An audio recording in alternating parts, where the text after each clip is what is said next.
bartender. Do we have any other bartenders in the room? Woo! Woo! That was such a quote. I loved that. Good enthusiasm. I love bartending because it's really enabling me to complete my childhood dreams of talking to strangers. That's basically the whole gig. You pour stuff and you find out people's deepest, darkest secrets.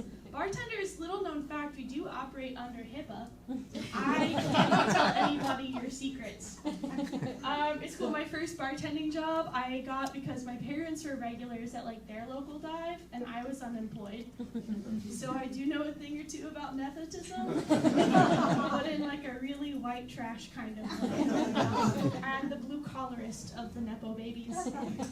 I've been going through a breakup. Or I guess I will be once I tell him that that's happened. It hasn't quite been filled in yet. He's a great dude, he really is. I wish that he had cheated, because then if he had cheated, I could have the leverage that I need to have the kind of threesome that I want to have. But unfortunately that's not the case. Just, things aren't working out. I do have a sneaking suspicion that the time we did mushrooms together has led to this. I've come to the realization, every time I do mushrooms with a love interest, I'm no longer interested in their love. I don't know what it is, not doing it for me. Conversely, in my early 20s, every time I did Molly with somebody, I was like, we're gonna get married. Clearly that didn't happen.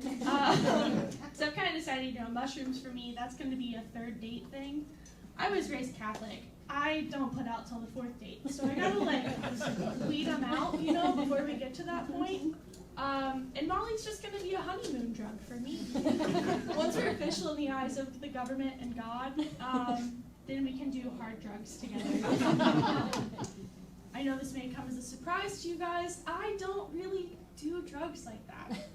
I used to. But I think people and Instagram ads' perceptions of me are both wrong. Because lately, all the Instagram ads I used to get, what kind of Instagram ads do you get? Clothes. I used to. I don't know what changed. Lately, I've been getting class action lawsuits for Amazon brand whippets.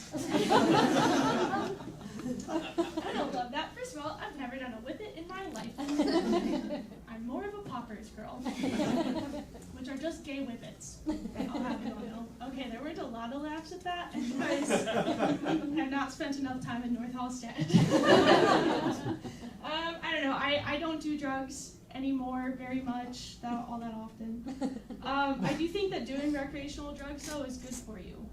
And you should do them. Because it's super important for you to do enough recreational drugs that you develop a halfway decent taste in music.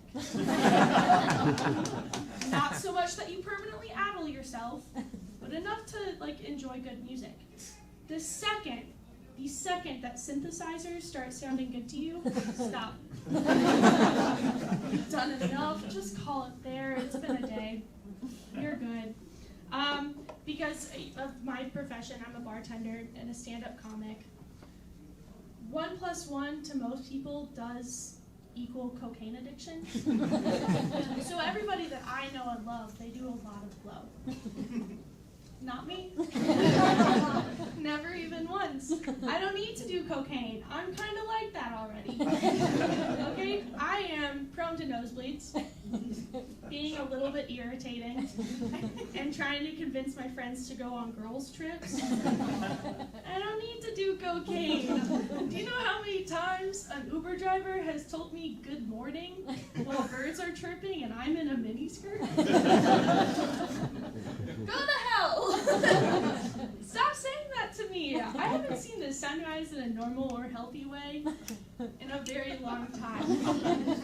I'm just leaving my dirtbag friend's house with an LLC.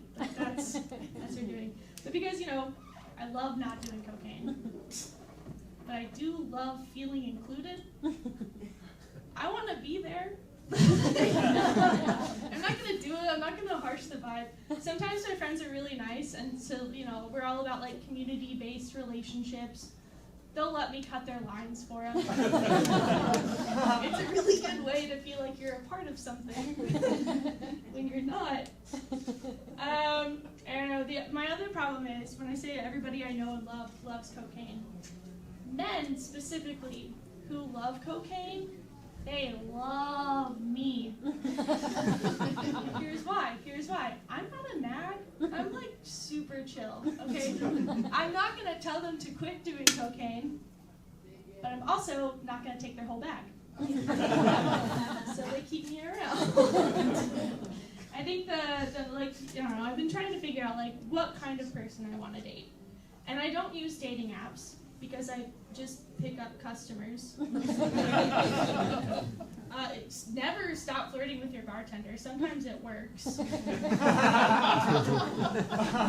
Get off the apps and start flirting with your local barmaid. Now, yeah, I don't know, but so I can't pick up customers, and lately I've just kind of been looking for somebody large. I don't care so much, like horizontally, vertically. It doesn't matter to me, you know? But if I have sex with you, and then you give me a shirt that's too small for me to wear, I have no choice but to kill myself in front of you. So, I don't know, and like, I'm not gonna do like one-night stands. That's, again, I was raised Catholic. That's on the 4th date. I'm not gonna do a one-night stand. The last one of those I did, I hooked up with this guy, and then he goes, hey, you should get tested for sleep apnea. I just let you into my body. Please don't tell me what's wrong with it. That is so fucked up. I don't know. So I don't know. I've kind of just thought, you know, like bartender, stand-up comic. I'm busy at night. I got stuff to do. I need somebody who doesn't do anything during the day, like me. I microdose unemployment. That's my job. So I need somebody with like one of those fake like work from home email jobs, you know? Because I'm not gonna date another bartender or another stand-up comedian. There can only be one insufferable, unsuccessful person in the relationship that I've already claimed that role. As much as I love sluts, you know, I'm not gonna date a bartender. Because like, I don't want to date an active duty slut. I don't have health insurance. I need a veteran whore. One with war stories and benefits. Not somebody actively on tour. That's crazy, not for me. Alrighty, that's been my time. I've been Regan Kelly. Give it up for your host, you guys.